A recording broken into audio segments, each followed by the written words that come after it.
So, on today's podcast, we're talking about the ways in which leaders can amplify the talents of the people around them to put them in the best positions to succeed and bring out the best in others. Welcome back to the Thermostat with Jason Barger.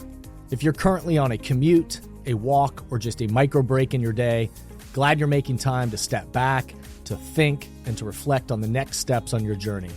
I've never been more convinced the best leaders and team cultures in the world are the ones that make time to step back, breathe in good oxygen, and calibrate their thermostat. I hope today's conversation leaves you feeling grounded and inspired. Now let's dive into today's topic to engage our minds and hearts in order to authentically lead and create compelling cultures wherever we are in the world. Hey everyone, it's Jason and welcome back to the Thermostat Podcast. Wherever you are and however you're coming to the podcast today, welcome in. So glad you are here. We are in season 8, which means we have well over 250 episodes by now. So if you're new to the podcast, welcome in. There's so many great topics, and hopefully you'll go back, search just my name and whatever topic you're interested in, and chances are you're going to find something that hopefully resonates with you. If you're one of the OGs that have been with us from the very beginning, so glad you're back, and so glad this continues to be a place that adds value to your life, to your work. My commitment to you, as always, is I want this to be a time for you to step back, for you to be filled with some thoughts that breathes a little good oxygen into you and helps you think about the temperature you're trying to set in your life and your work. And so that's my commitment, and I hope every time you show up to the podcast, you get that experience. Before we dive into today's topic, if you'll do me the quick favor, one of the ways in which I get to keep doing this and continue to reach more and more people is when people rate the podcast. So that helps other people find it, helps amplify the messages. That's the way the algorithms work. So if you'll take a moment and rate the podcast 5 stars, of course, on whatever platform that you're using, if you'll leave an authentic review in your own voice of why you think it's important, why these messages are helpful in a very noisy and negative world. And then also, obviously, every time you share the podcast, if you'll, share it with your colleagues or your team and say, hey, this is a topic we ought to talk about and let's listen to it and then have a chat about it. Or you share it on social media or whatever's authentic for you. Every time you do that, it helps share these messages further in the world and help somebody else find these messages that is in need of hearing them. So thank you for everybody that takes a moment and time to do that. I really, really appreciate it. Sports teaches us, or just reminds us, a lot about life. They often reflect what we know. Sports often reflects what we know to be true in life, what we know to be true in business or family or friendships, etc. But sometimes we need sports to kind of remind us of those things. For some reason, we're captivated, of course. Many people, not everybody loves sports, but sports are one of those things that certainly helps reflect these things that maybe we know about life or business or family or friendships. And sometimes sports, though, helps remind us of those things. After all, as I've said to many teams and organizations, that we as humans, we have an effing problem. And the effing problem is that we forget. We forget the things that we need to remember, those things that we know, that we don't want to be so scattered and distracted and busy that we forget the things that we really want to remember. And what we begin to observe in sports that, again, carries over into life is that some coaches, some leaders, some teammates seem to amplify the talents of their players and get the most out of the people around them and much, much more than they thought they would accomplish. They amplify the talent of the people around them. And then what becomes obvious as well is that other people, other coaches or teammates or people in leadership roles seem to not always get the most out of their players and out of the talent that's there. And again, this isn't just true for sports, but sports reveals this to us oftentimes. But it isn't just true for sports. It's true for business. It's true for our organizations. It's true for our family. It's true across our friendships. Some people seem to bring out the best in others and maximize their talent of the people around them, and others seem to kind of dampen the talent around them. So on today's podcast, we're talking about the ways in which leaders can amplify the talents of the people around them to put them in the best positions to succeed and bring out the best in others. But before we dive into today's topic, let's pause, take a quick break, and we'll be right back. I want to share with you the great excitement for this year's Thermostat Cultures live event on Friday, November 8th, 2024. As you know, this event that I've hosted over the last 7 years has been an inspiring day of development focused on authentic leadership and culture. I've been joined by powerful voices like Howard Behar, former president of Starbucks, Shane Battier, two-time NBA champion, Jenny Britton, founder of Jenny's Ice Cream, Jessica Jackley, co-founder of Kiva, Cameron Mitchell from Cameron Mitchell Restaurants, Greg Oden, and on and on and on. This year, Thermostat Cultures Live will be a hybrid event. There will be a powerful VIP in-person experience with limited seating in Columbus, Ohio, and a virtual experience for those wanting to participate remotely. I am so excited about this year's lineup of voices joining me, such as New York Times bestselling author of Atomic Habits, James Clear, and founder of The Theory of Enchantment, Chloe Valdery. So please visit thermostatcultureslive.com or jasonvbarger.com to learn more, and I hope you'll help share the word and join these conversations that are the currency for change. Rally your team, reserve your seats, thermostatcultureslive.com. This past August, just prior to the start of the NFL football season, Miami Dolphins quarterback Tua Tagovailoa was a guest on the Dan Le Batard show with Stugotz to talk about his career. And, you know, he was on the show as many professional athletes are, star athletes that get, asked to be on these shows and to talk about their career.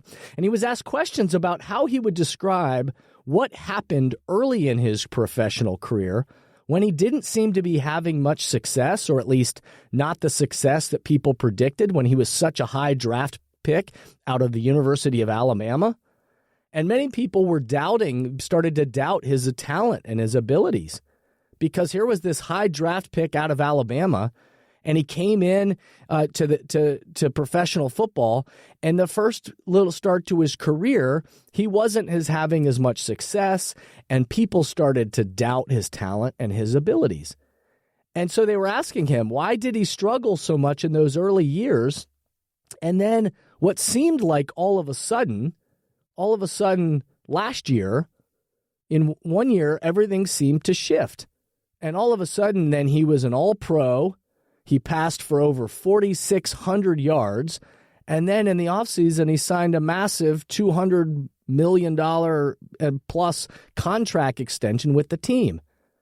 And so on this show, they were asking the very poignant and important question of what happened. How did all of a sudden you go from why were you struggling, and then all of a sudden it looked like you just seemed to come alive and become this really effective player? Because he always was the same talented player. He had the same talent from when he came into the professionals. So what changed from 1 year to the next? And I think as people were listening to this interview, people expected him to focus on his own hard work and the growth that he had personally, and like how he had changed some things to then, change from his early seasons to the successful season he had. But instead, it was interesting. He chose to focus on the coaching that was around him, and it became very interesting. So as Tua answered, and, he didn't hesitate to identify what he saw had changed in the environment around him. And he said, quote, "To put it in its simplest terms, if you woke up every morning and I told you that you suck at what you did, that you don't belong doing what you do, and that you shouldn't be here, that this guy should be here, another person, and that you haven't earned this right, and then you have somebody else come in, another coach, who says, dude, you are the best fit for us. You are accurate. You are the best whatever. You are this, you are that. How would that make you feel? Listening to one or the other voice, you see what I'm saying. Tagovailoa said.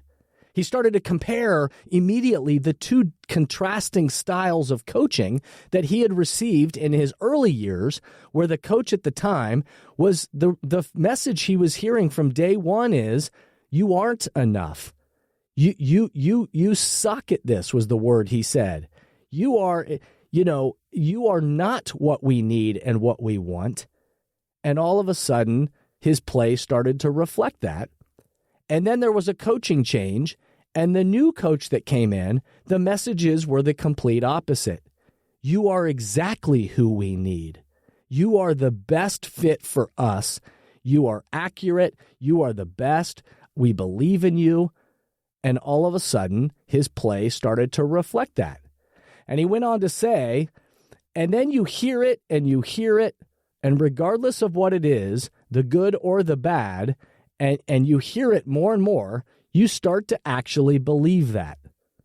He said, I don't care who you are. You could be the president of the United States, and if you have a terrible person around you as a coach that's telling you things that you don't want to hear or probably shouldn't be hearing, you're going to start to believe that about yourself, and it'll impact your performance. That's sort of what ended up happening here. It's basically been 2 years of training that out of me. Not just me, but a couple of the guys as well that have been here since my rookie year all the way until now. What he was identifying is that the shift from coaching, the style of messages, all of a sudden they had to retrain themselves. Tua was sharing the difference in coaching style from his old coach to his new coach, Mike McDaniel. Sometimes we think of professional athletes as superhumans who don't carry the same worries that we do. But when you listen to him and you put it, he put it in these terms, he painted the picture that if you showed up to your job each day and you had a manager or a leader or a boss approaching you in these two different ways, if you had one that was always approaching you that you sucked, you weren't good enough, you weren't the right person, there was somebody who was better for the job than you, and day in and day out, those were the messages you were hearing, your performance would start to suffer. And yet if you had a leader, a manager, a boss, somebody who gave you the opposite messages, you are the right person. I do believe in you. We're going to help you and support you along the way. It's amazing that your performance would follow that path. The talent all along with Tua was the exact same. The training up to that point was the exact same. But the coaching and the cultural environment around him was drastically different. And the outcome, the performance, took the path of the coaching and the culture and outweighed the talent.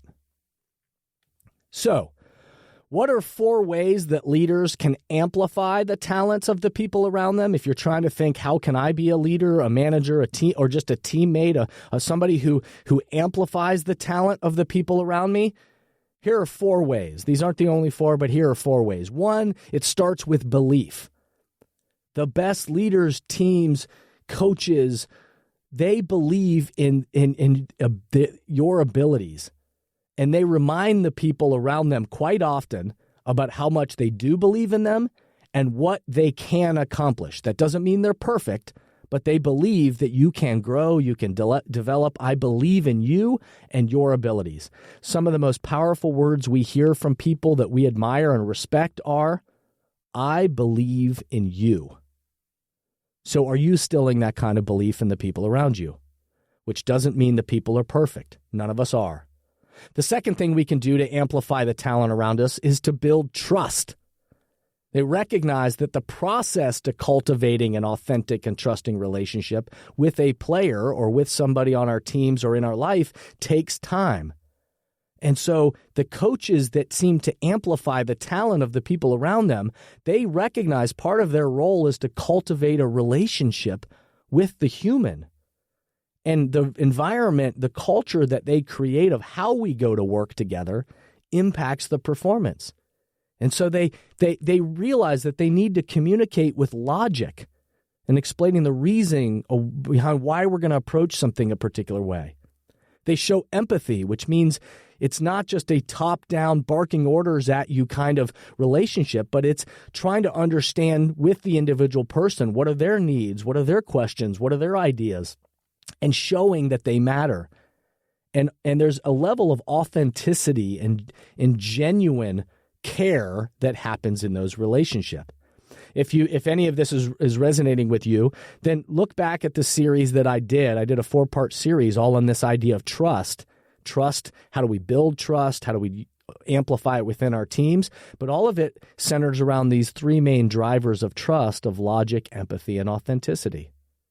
The third thing that leaders that amplify the talent around them is that they realize their role is to be a coach.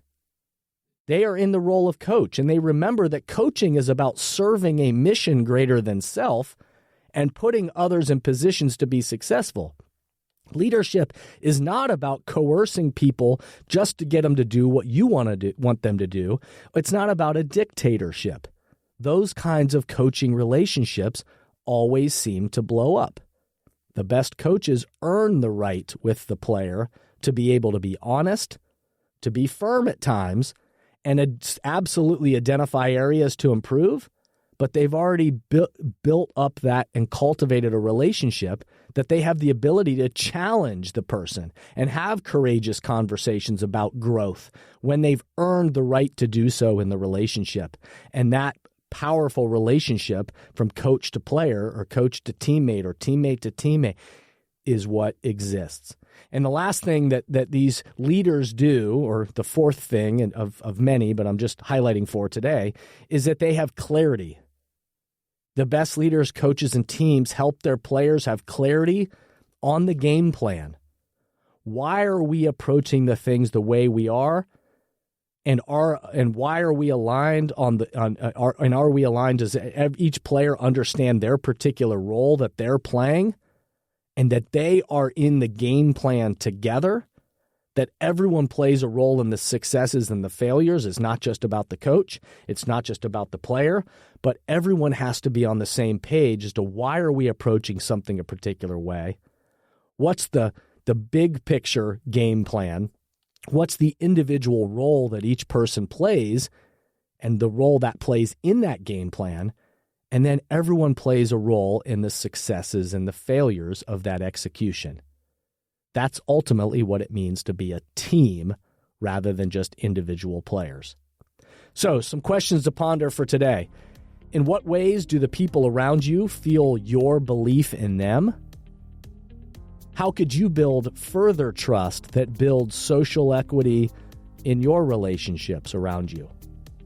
What intentional coaching actions are needed next to help your people develop?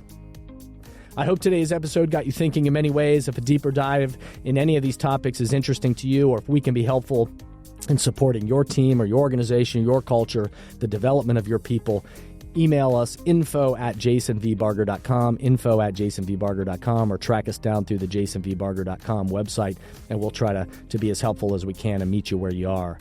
Lastly, I hope you'll go back. I hope you'll listen to, again, 250 past episodes, all kinds of different topics, and just type in my name and whatever topic you're looking for, and I'm sure something will come up.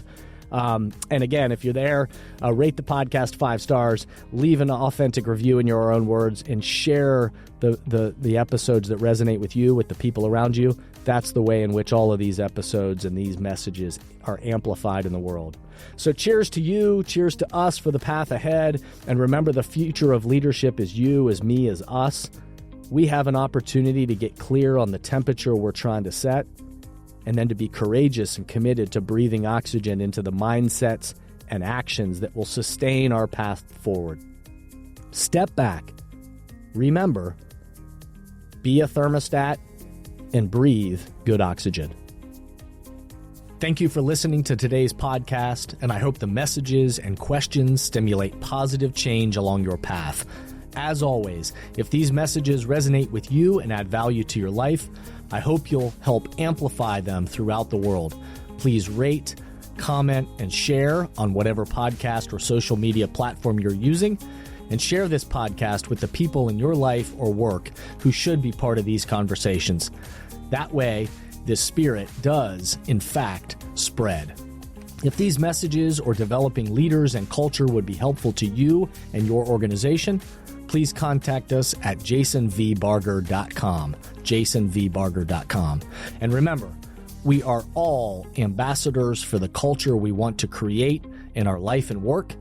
We have to own the vision we want to be a part of. The future of leadership is you, is me, is us. Be a thermostat.